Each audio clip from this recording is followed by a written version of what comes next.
Hey guys, and welcome to part 2 of the 12 days of Christmas.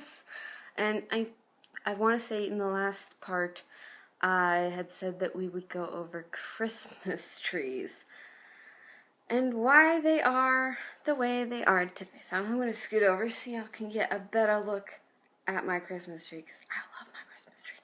Granted, it's not real, but it's still mine. So I actually have with me an article, a very long article that came out of, what newspaper was it?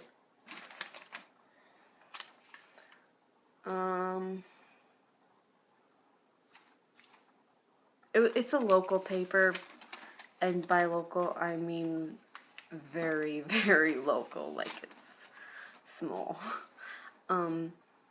But basically it goes over the title of the article, which is, I think, written by H.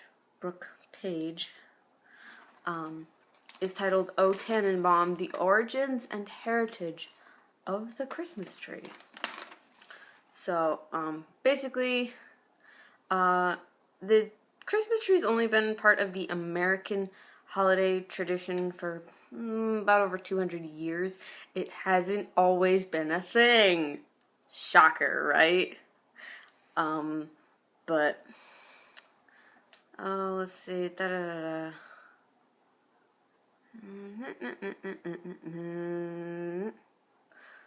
Legend has it that the roots of the Christmas tree tradition can be traced back all the way to the ancient Egyptians and Romans. So, yeah, basically, Christmas trees are considered evergreens, meaning they don't, lose their stuff don't turn brown and fall off when winter comes. They're green all year. So they're called evergreens. And they basically represented living forever, I guess. But yeah, that's whatever. Okay. I'm gonna scoot on down into the lovely paper clipping. I actually got this last year.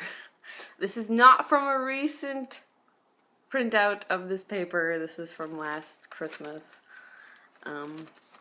But European Druids observed the winter solstice, and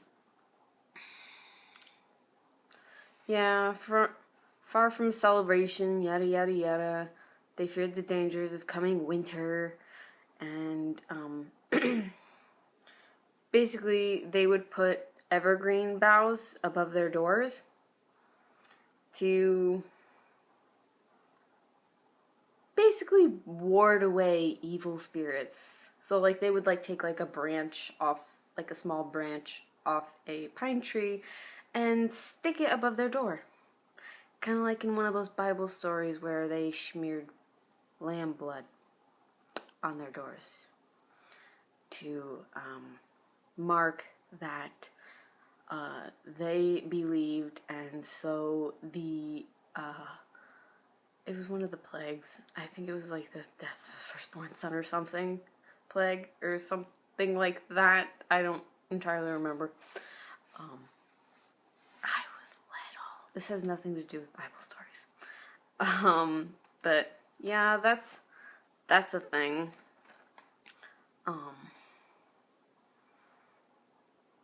They would also place holly and mistletoe, which are symbols for eternal life, in their home and places, kind of like we do now. Basically until spring. Yeah, I wish most of my stuff stayed up that long, or longer, but no. Excuse me. Next, in Europe, during the 7th century, there's a legend about a monk from southwestern England who traveled to France and you know, basically spreading the gospel. Spreading the gospel. I'm sorry if that offended anybody. I didn't mean it to. I'm being an ass, because that's what I am. But anywho, he was traveling through the countryside and came upon a group of pagans who had gathered around a great oak tree and preparing to sacrifice a child to Thor. Yes, almighty hammer man, Thor! God of Thunder. So educational, right? But basically in order to prevent this sacrifice from happening, he basically cut the tree down with a single powerful fist blow. And that's actually what it says right there. I'm not being an ass. And inside the base of the oak tree was a tiny balsam fir sprout. A tiny little pine tree started growing up inside the bottom of this really big tree. Fascinating. Yada yada yada. The discovery amazed the pagans, and Saint Boniface instructed his audience that the tiny fir represented the tree of life and symbolized the gift of eternal life through Jesus Christ.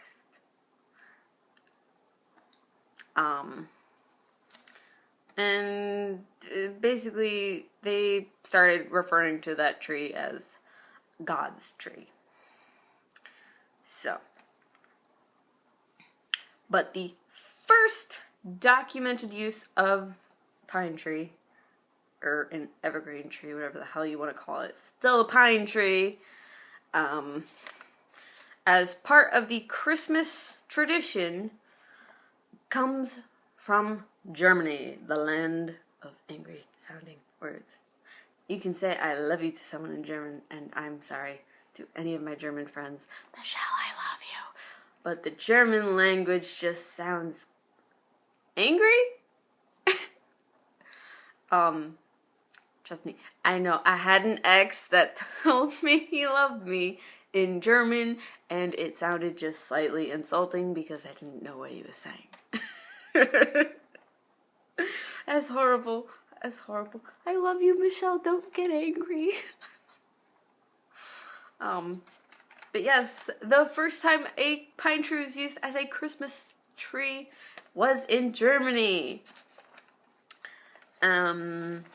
About 1536, 16th century, whatever, a monk named Martin Luther was walking with his wife through an evergreen forest near their home on Christmas Eve.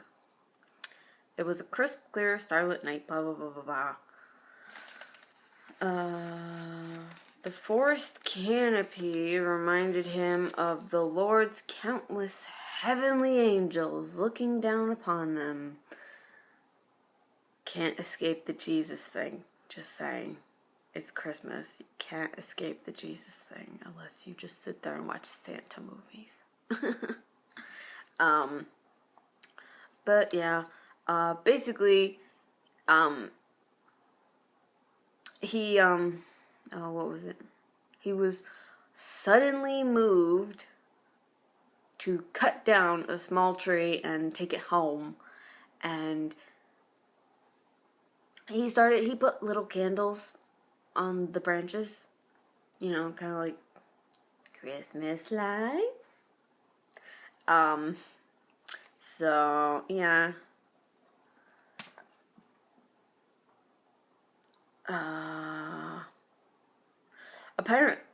Excuse me, I just burped, I'm sorry. That's not very festive.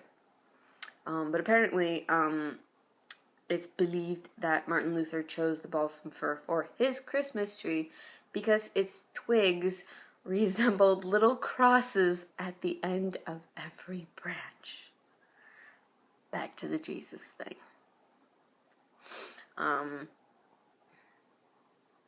But I'm gonna scoot on down a little farther.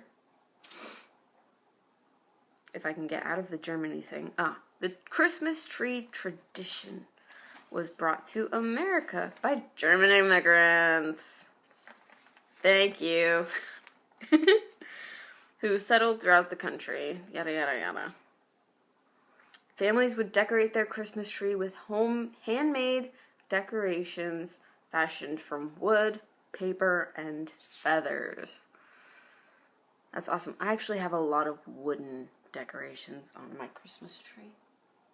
That one's wooden. These are wooden. There's one up there. There's one over there. There's another one. I have a lot of wooden decorations on my tree that are probably handmade by Germans. I don't know. They were my mother's. I don't know where she got them. So, yep.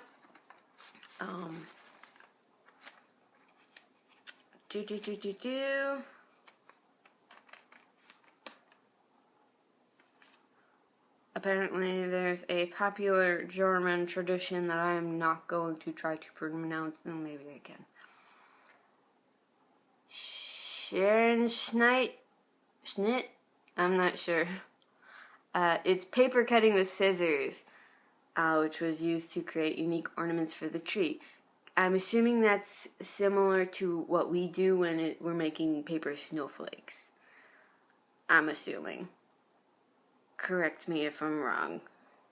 If you actually know that I'm wrong. Because some people out there are just trolls, and it is not the season for trolling, it's the season for peace and kindness to everyone. So keep your trolling fingers off them keyboards and go cut a snowflake.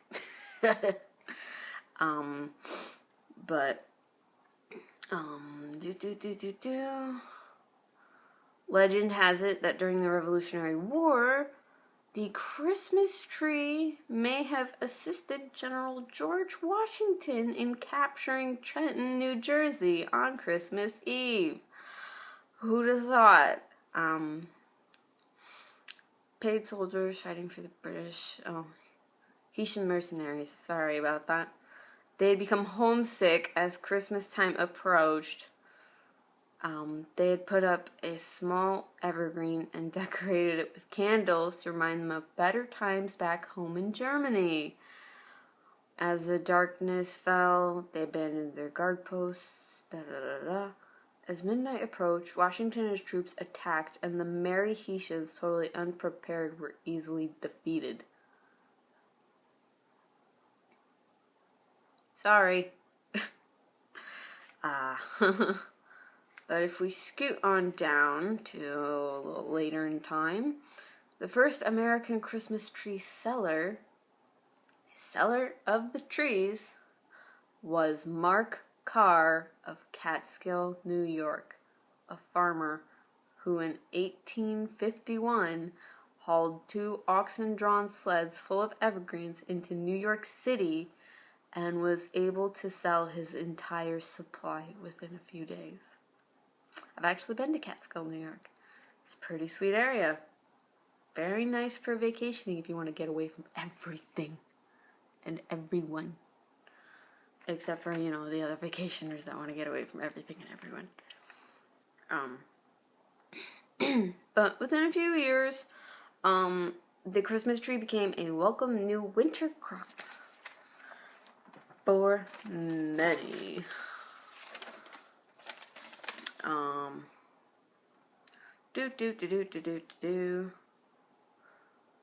In the 1850s, patriotism was becoming like this giant thing. So it became so popular that the use of the American flag and other patriotic symbols was basically they were starting to use them as Christmas tree ornaments. I don't have any of that on my tree. I might have a flag on my wall, but I do not have any of that on my tree. So, let's see. Let's just scoot on down to 1880. All manner of elaborate Christmas decorations were being imported from Germany. Especially popular were the delicate blown glass ornaments that by this time were quite elaborate and crafted in many shapes and sizes. And I'm going to assume that they mean things that look similar to this ornament right here. It's kind of like a teardrop upside down. I don't have any super fancy ornaments on my tree just because I do have dogs, and I do invite people over that have small children with grabby hands that like to touch things that are shiny. So I'd rather just buy the cheap ones that I could care less if they break, although I only have 3 of those left because the rest are broken. Anywho, 1890s. Oh, wait. Oh, rewind. Still in the 1880s.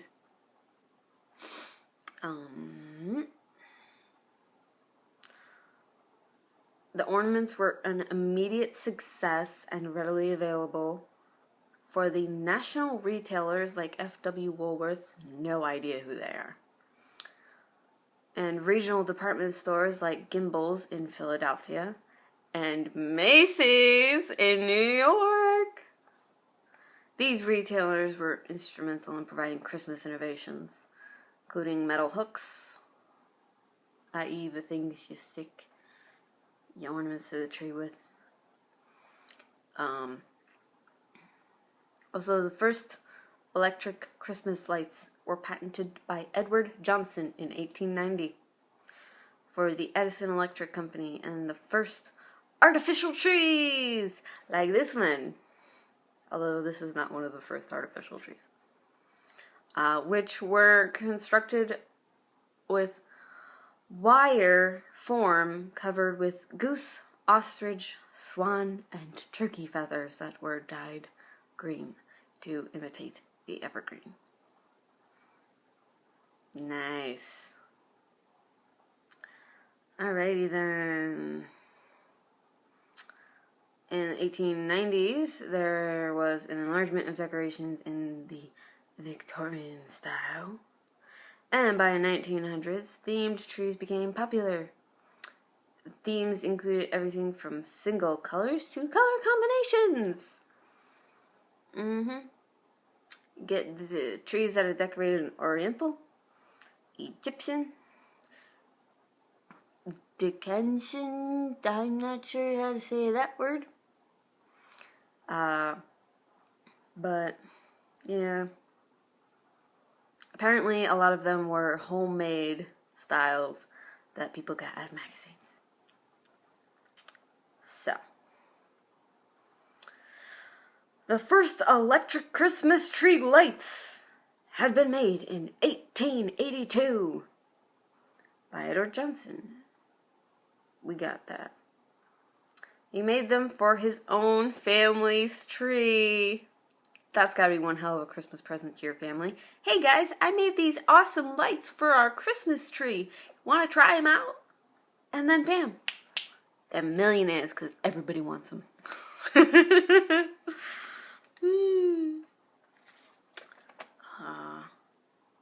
By 1900, many department stores were using said lights in their window displays to promote sales and whatnot.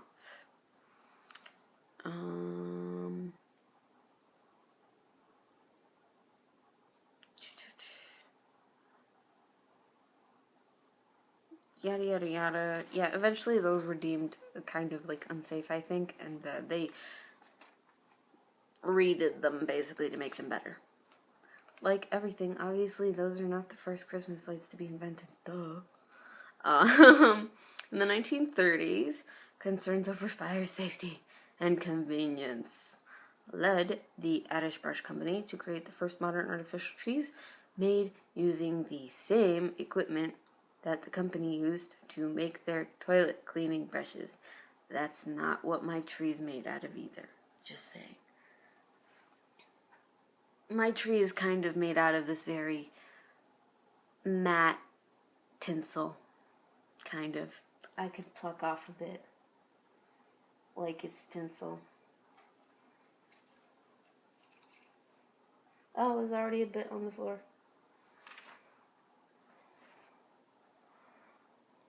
It's kind of like tinsel, but it's just a matte green. Not shiny at all. Oh, I'll leave that right there.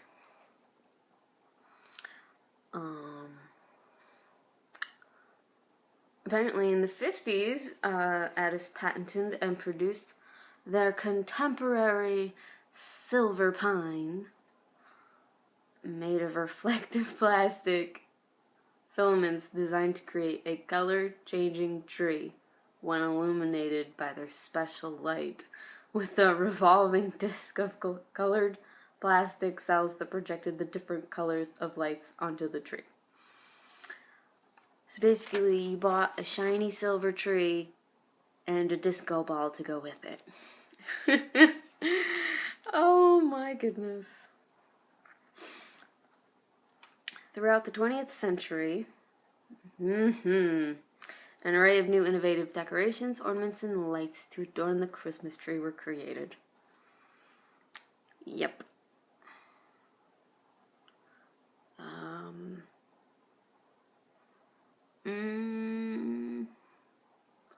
Both our state and national governments over the years have adopted the tradition of observing the holidays by displaying Christmas trees in front of their various state houses and in the nation's capital on the lawn of our president's White House. Apparently, President Franklin Pierce was the first to have an indoor tree in 1856. Sorry, I got a little excited there. Which was set up to delight a group of small children from a Sunday school visit. That's nice. Apparently President Calvin Coolidge had the first national Christmas tree placed on the lawn of the White House in 1923. And yes, like Christmas itself, the Christmas trees become a symbol of commercialism and consumerism rather than an expression of the holy birth in Bethlehem. That's the thing. I didn't even remember reading that part. But our Christmas trees should be symbols of the Christmas story. And yes, the Christmas tree is a symbol of the family's preparation for the celebration of the message of the Messiah's birth. In some Christian homes, the Christmas tree is a reminder, or the paradise tree in the Garden of Eden. For all Christians, the tree should remind us of that tree by which our sin was overcome. I'm getting religious on you, my bad. Oh, no. I was going to say, it says 1 Peter 2:24 at the bottom, but that's only the last, 2 sentences, I think. Yeah. It's not what I was reading. Riley, quit. You can't just dig a hole in the blanket and expect to lay there. I should have named you Nestor. Like the long-eared donkey that Mary rode to Bethlehem. I'm a dork. But, yes, that is where Christmas trees came from. Long, long history of the Christmas trees. Very long indeed. I'm actually hoping next year to get a new one. I'd get a real one, but me and my husband, neither of us like the smell of pine. And I don't need my dogs eating pine needles. So, wow, this part has been extremely long compared to the first one. So I hope you guys are enjoying the series so far. I'm pretty sure this episode's been a lot more informative than the last. And I will see you guys in 2 more days for day 3 of the 12 Days of Christmas. Bye!